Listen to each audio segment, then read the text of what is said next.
হঠাৎ মহারাজের ডাক পড়েছে। জানি না কোন মায়ের বুক খালি করতে হবে, জানি না কোন বোনের স্মৃতির সিঁদুর মুছে দিতে হবে। না না না, ঘাতক করে জন্ম নিয়েছি, রক্ত দেখায় যে আমার পেশা। আমি যে মহারাজের বেতনভুক্ত কর্মচারী, মহারাজের আদেশ যে আমাকে পালন করতেই হবে। বলুন মহারাজ, আমাকে কেন অনুসরণ করেছেন? এই পাপ আত্মাকে কালী মন্ত্রী নিয়ে তারপরে টুকরো টুকরো করে ওই চিগালে কুকুরকে বিলিয়ে দিবে। আর চিগালে কুকুরে বিলিয়ে দিয়ে রক্তাক্ত খড়গ খানো, রক্তাক্ত খড়গ খানো তুমি আমার হাতে তুলে দিবে। চলে এসো সত্যবান।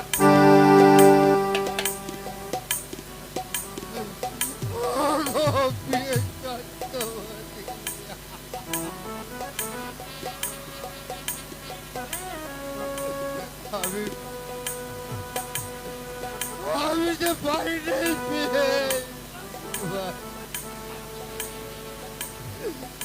তোমার সন্তানকে তোমার কাছে ঘুরে আসতে যে পারি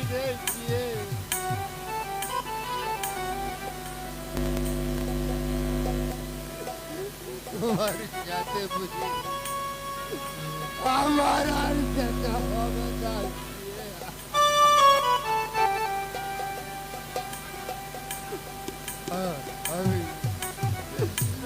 আমি যে পুত্রের জন্য পাগল হয়েছিলাম, তাই তো হবে আজ আমার। যাও ঘাতক, আমার সম্মুখে হতে পাপ আত্মাকে নিয়ে যাও।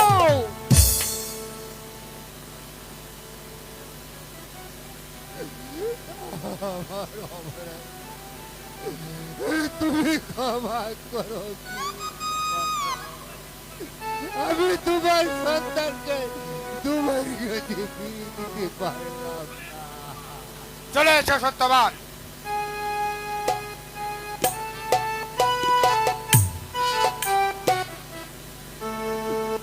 কোথায় পেয়ে সত্য পথ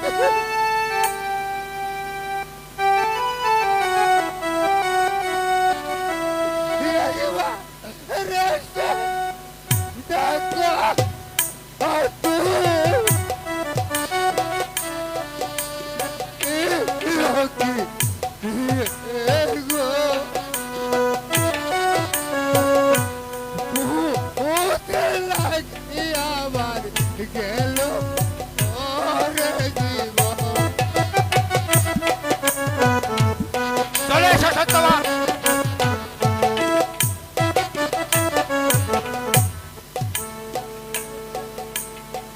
ওকে কোথায় নিয়ে যাচ্ছে পিতা? আরো বলি দিতে নিয়ে যাও ঘাতক। চলে এসো সত্যবান।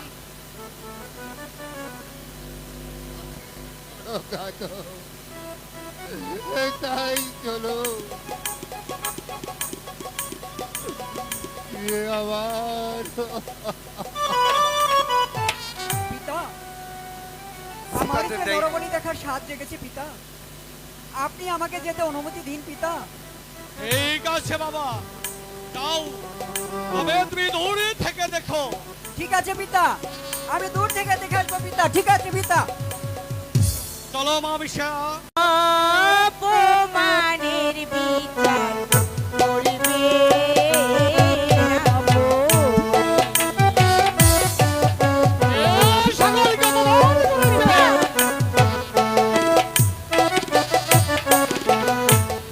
এহার বিচার না করিলে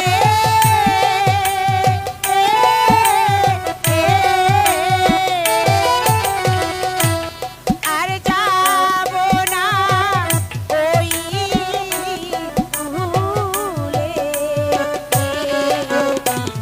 পিতা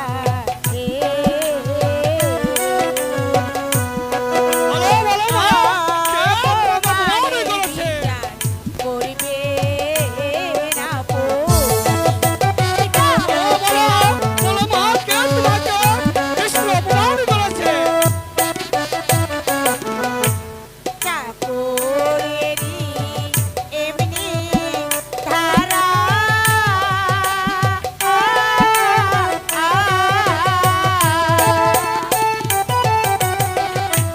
শুনলে কথা লাগে ব্যথা আয়ো পিতা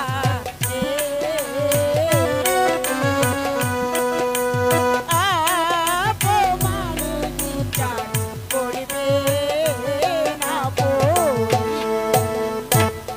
বলো বলো মা, কে তোমাকে অপমান করেছে? কার তোমার সাহস আমার সিংহের বেগ অপমান করেছে? বারবার ইহকু লেতে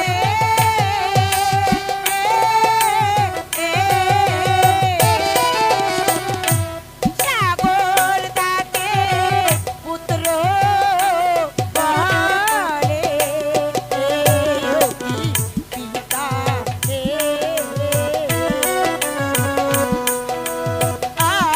অপমানের বিচার করবে না বৌ। কি বলো অপমান করেছে? তোমার কথা শুনে আমার রক্তে মাংস আগুন ধরে গিয়েছে। না, এই সত্যবানের উদ্যোক্ত আমি কিছুতেই মেনে নেব না।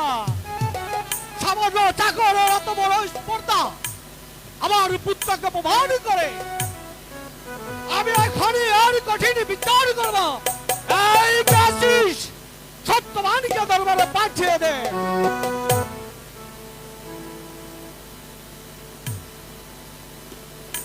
আমায় কি জন্য স্মরণ করছেন মহারাজ? সত্যবান, তোমার এত বড় স্পর্ধা, তুমি আমার পুত্রকে নিষ্পুত্র বলে অপমানিত করেছ। এই কথা বলার আগে তোমার জিহ্বাটা আড়ষ্ট হলো না? এত বড় সাহস তুমি কোথায় পেলে? আমি তো মিথ্যে বলে দেব। আবাস! এই কথাটা আরেকবার উচ্চারণ করলেই আমি তোমার জিহ্বা টানা ছিঁড়ে ফেলবো। আমি সত্যি